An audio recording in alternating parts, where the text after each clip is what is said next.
Oh, hello, internet friends. Welcome back to the Pokehistorian. I'm your host, Matt X, and this is the show where I just flip on this camera and start squawking at you. Some of you watch, some of you don't. Some of you watch and click off. Some of you stay to the end. Some of you send me nice comments. Some of you say I'm dumb. Y'all do whatever it is you want to do. That's fine. I appreciate you watching for those of you who watch. And this is just a fun little thing for me to do as a hobby. So let's go ahead and get into today's topic. We're going to talk about today Matt X's strategy for investing in Pokemon cards. I've been getting a lot of questions about that from people, so I'm just going to go ahead and spill the beans on what I do. I will go ahead and give you a spoiler warning. It's not very exciting, and there's no real magic or anything special about it. I'm a simple man, and I do things very simply, all right? So here's what I do. Let's say we got a new Pokemon set coming out. We're going to use Phantasmal Flames as the example because that's one of the more recent ones. All I do is if I like the set, go on there, see the cards I like. Oh, cool. There's a nice Charizard in it. There's a few other cards I want. I decide if this is something I want to get. The answer is yes. Go online to like DA Card World or Game Nerds or wherever else I decide to go. Click, add to cart. I'll either buy a booster box case or a few booster boxes depending on how much I like it. Get the box, comes in the mail, and then I just hold it. Just put it away, and then I have an Excel spreadsheet where I keep track of what boxes I have and how many, and I just kind of let it go from there. I try not to get too caught up with the day-to-day on how the boxes are doing. I'll look at it just for fun sometimes, just because it's kind of interesting to see like the crazy nonsense that is going on from time to time. Of course, lately, as I mentioned in one of my previous videos, I'm actually kind of burned out on all the up and down. Up and down is very tiring, y'all. I like consistency. Consistency is a lot better for me. But yeah, I mean, there's not a whole lot of magic to it. There's a lot of people on the internet that will tell you to do all these crazy financial gymnastics. Like, well, buy this, sell this, wait till it gets to this price, and then buy this, and then you want to move into this set. It's like, no, no, no. Okay? I don't know about you. I don't have freaking time for all that crap. All right? Like, it's too much. And you know what is a much better way, in my opinion, to like make money than doing all these gymnastics and cartwheels and backflips trying to move around your Pokemon card investments? Just work hard and try and find yourself a good career. Like, it's a much more consistent way to make money. And honestly, I kind of like spending most of my time working on my career. I really like it. Like, I like Pokemon a lot, but I also like what I do for work. So I like putting more of my time and energy into my career as opposed to the Pokemon card hobby, as much as I like this. And then if you got a good career where you can fund your hobbies like this, then you don't have to worry at all about things going up or down. It's like, oh, it's up, oh, neat. If it goes down, like, oh, okay, whatever. None of that really matters anymore because you're just playing with extra money and just putting the stuff aside. And the theory is that a lot of this sealed product stuff will make money for you over the long term. And of course, for me, since I got going several years ago, I've already gotten to see that. And it's pretty freaking cool sometimes. I'm not going to lie. It makes you feel like you did something that not everybody else was thinking about and it worked out. And it's kind of neat. It's kind of neat.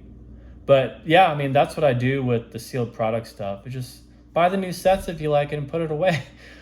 It's not that hard. And don't be worrying about buying too low or buying too high. Just pick a price that you're comfortable with and put it away. And like most things, it'll rise over time if you just have patience. Like, patience is the key to so many things in this life. If you can just lay back and let things happen, a lot of things will end up working out in your favor. It's incredible how often that works. So with that, let's go ahead and move over to the single cards because this is a much more nuanced discussion and my strategies for investing in singles is always changing, partially because I'm not really investing in singles. I'm just buying the cards I like. And I guess that's really the crux of it. So a lot of you, if you watch the actual Pokehistorian series on here, you know that I've got some pretty cool cards. And I've been able to collect them over the years, and I'm very fortunate for that. And a lot of people ask me, well, how are you able to do that? Well, I mean, again, part of it comes down to buying when nobody else wanted it and going after the things that you actually like and the cards that you actually enjoy and you like the artwork and you think they're really cool. it's amazing how often, if you just go after the things you actually truly like, they end up working out well for you, like long term. Like, that's why I'm always saying follow your passions and your interests, because they won't lead you astray. Chasing money straight up will, but following things that you actually appreciate and enjoy and have a passion for always end up paying off. So during like the end of the COVID boom, I did buy a lot of higher end cars because they were on sale, and I just kind of slowly collected them because I wanted them. I didn't really know exactly what they were going to do long term. I just thought, well, I want this.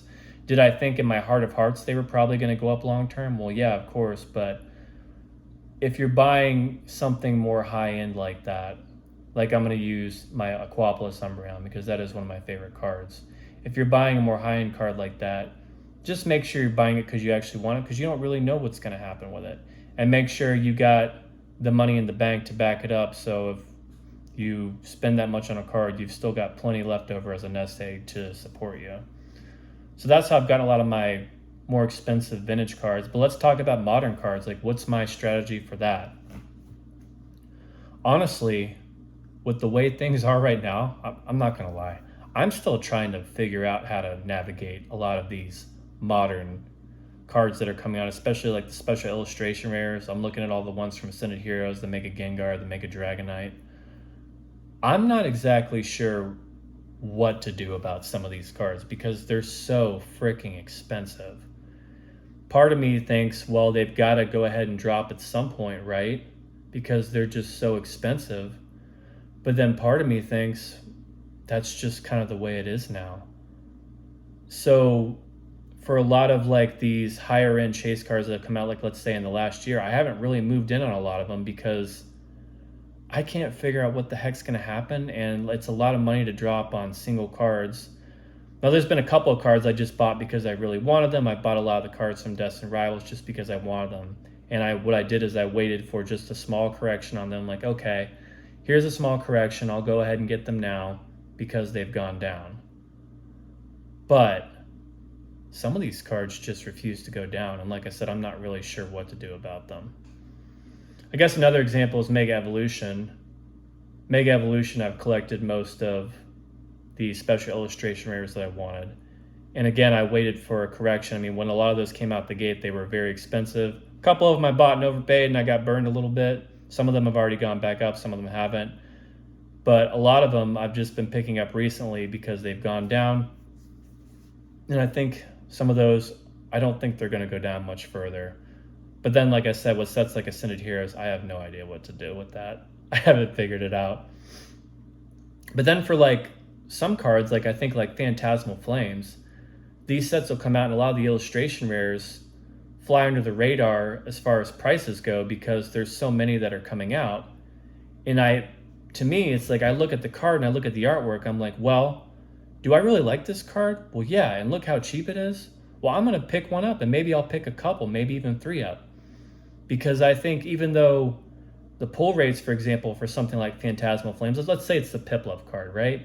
Even though the pull rates are pretty good and the Piplup is easy to get, I do think that long term, the popularity of the card will, and the demand will eventually bring the price up. So basically, with those cards, I wait for a correction and I wait for them to go down. And then I pick them up and I'll pick up multiple copies if it's a card I like. But I'm always picking up cards I like.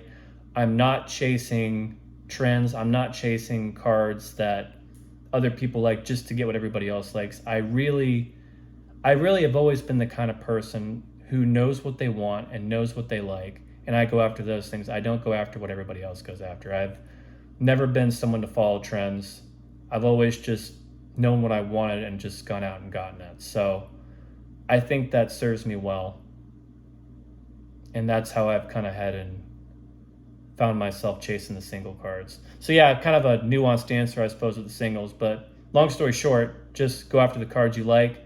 And as far as these really, really high-end cards that have come out from Ascended Heroes, Prismatic Evolution, I don't know. I don't know what to think about those, but part of me really isn't comfortable moving into them at those prices.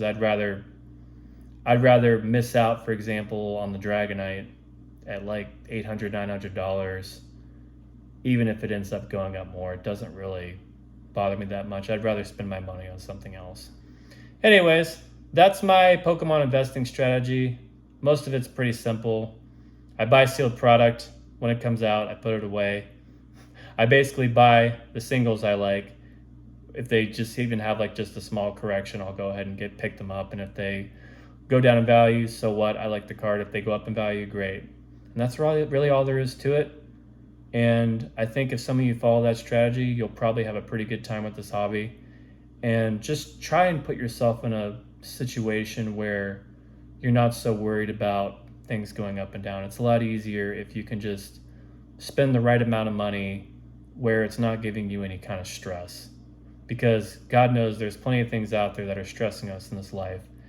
And Pokemon really doesn't need to be one of them if you can help it. Anyways, thanks for watching, like and subscribe. Let me know what your investment strategy is down in the comments. I know people do things differently than I do, so I'd be curious to hear what you have to say. Poke the notification bell, and I'll see you in the next video. Take care.